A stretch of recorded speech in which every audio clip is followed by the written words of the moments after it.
আমার গাছের ক্যাপসিকাম নষ্ট হয়ে যাচ্ছে, তাই ভাবলাম এটা দিয়ে হেলদি কিছু বানাই আর আপনাদের সাথে সেটা শেয়ার করি।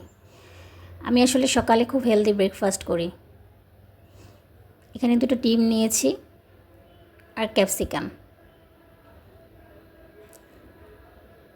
একটা ফ্রাই প্যান বসিয়ে দিয়েছি। ফ্রাই প্যানে একটু ঘি দিয়ে মেল্ট করে নিলাম।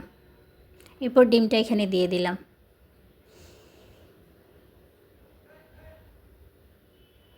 এরপর একটু ঢাকনা দিয়ে ঢেকে দিলাম।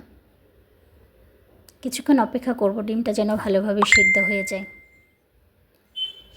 তারপর দেখুন ডিমটা হয়ে গেছে। এর মধ্যে একটু চিজ দিয়ে দিলাম।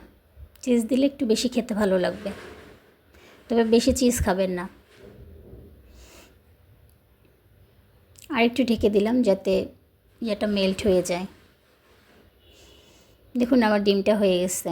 আপনারা এইভাবে সকালে নাস্তা করে নিতে পারেন। এটা ওজনও কমাবে আর খেতে ভালোও লাগবে। আমি প্রায় এটা বানিয়ে খাই। এটা খেয়ে আমার 15 কেজি ওজন কমে গিয়েছে। আপনারা চাইলে আমি ডায়েট চার্টটা শেয়ার